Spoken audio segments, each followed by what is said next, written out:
ආයුබෝවන් ගෙතුම් කලාවට ආදරය කරන ඔයාලා සියලු දෙනාම සාදරයෙන් පිළිගන්නවා. ඉතින් පොරොන්දු වුණු විදිහට මේ රෝස මල ගොතන හැටි තමයි මම අද කියලා දෙන්න යන්නේ. Call it spring, like everything is new. මුලින්ම අපි චේන් එක ගොතා ගන්න ඕනේ.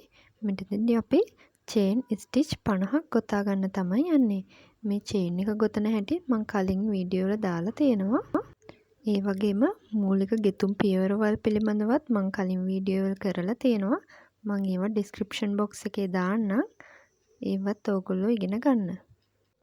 අවස්ථා කීපයකදීම මේ චේන් එක ගොතන හැටි මම කියලා දීලා තියෙන නිසා මම ටිකක් වේගෙන් ගොතා ගන්නවා. ඔයාලට පුළුවන් ඒවා ඉගෙනගෙන හිමින් සීරුවෙන් මේ විදිහට චේන් ස්ටිච් 50ක් ගොතා ගන්න.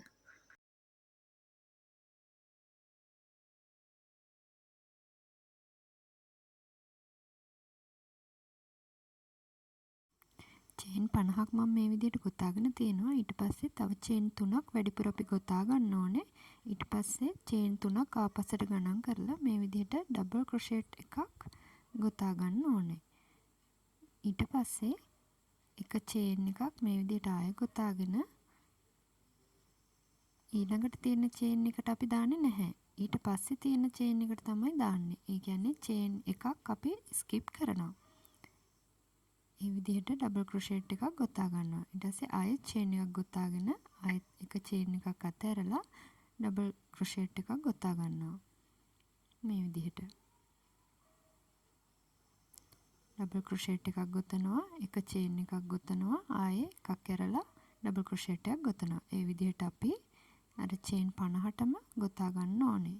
මේ විදිහට මම අවසාන ස්ටිච් එකටත් මේ විදිහට ඩබල් ක්‍රොෂෙට් එකක් ගොතා ගන්නවා. අපි දැන් ඒක ගොතලා ඉවරයි. ඊට පස්සේ අපිට පේනවා මේ විදිහට ලූප් හැදිලා තියෙනවා. ඒකට සිංගල් ක්‍රොෂෙට් එකක් ගොතා ගන්නවා. ඊට පස්සේ ඊට ඉදිරියෙන් තියෙන ලූප් එකට මේ විදිහට ඩබල් ක්‍රොෂෙට් 8ක් අපි ගොතා ගන්න ඕනේ.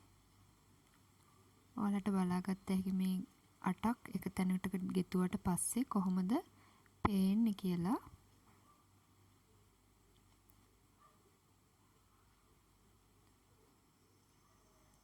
විදියට ගොතා ගන්න ඕනේ.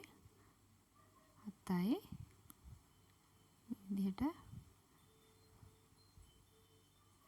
8 වෙනි එක මේ විදිහට ගොතා ගන්නවා. ඊට පස්සේ ඊට ඉස්සරහින් තියෙන මේ ලූප් එකට ඔයාලට පේනවා. ඒකට අපි සිංගල් ක්‍රොෂෙට් එකක් මේ විදිහට ගොතලා ඒ අපි ගොතාගත්තේ එක පෙත්තක්. අපි නැවතත් ඊළඟ ඊට ඉස්සරහින් තියෙන ලූප් එකට මේ විදිහට ආයෙත් ඩබල් ක්‍රොෂෙට් 8ක් ගොතා ගන්නවා. ඒක පෙත්තක් ලස්සනට රවුමට මේ විදිහට ගොතා ගත්තාම හැදෙන හැටි ඔයාලට ගොතාගෙන යනකොට පෙනේ.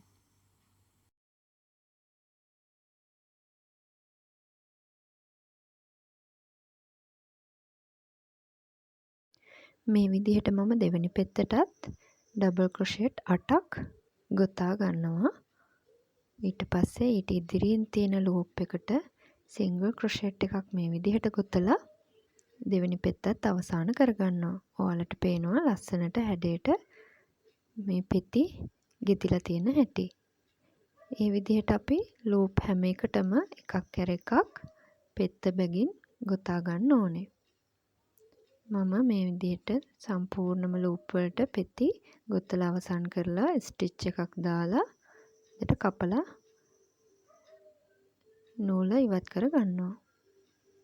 දැන් අපිට මේ පෙති ටික එකට මේ විදිහට එකක් වටේ රවුමට තියලා හදා ගන්න පුළුවන්. රෝස මල් වලට ලොකු කරගන්න ඕන නම් චේන් එක වැඩි කරන්න අපි චේන් 50ක් නේ ගෙතුවේ. ඒ වගේ 75ක් 100ක් ඒ වගේ ගොතලා පෙති ගාන වැඩි කරලා මේ රෝස මල ලොකු කරගන්න පුළුවන්. අපිට දැන් තියෙන්නේ මේ පෙති එකට හිටින විදිහට මේ විදිහට මහ ගන්න.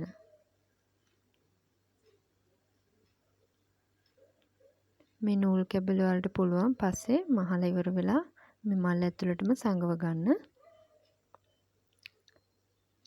කපලා ඉවත් කරන්න යන්න එපා. එතකොට මේක ලෙහෙන්න බලනවා. ඒ නිසා මල ඇතුළටම සංගව ගන්න. මේ විදිහට පහසුවෙන් මේක මහ ගන්න පුළුවනි. ඉතින් අපි රෝස මල ගොතලා ඉවරයි. මේ තියෙන්නේ ලස්සන රෝස මලක්. ඉතින් ඔයාලා මගේ YouTube channel එකට කැමති නම් subscribe කරන්න. අලුතෙන් වීඩියෝ බලන්න අපිත් එක්ක එකතු වෙන්න. ස්තුතියි.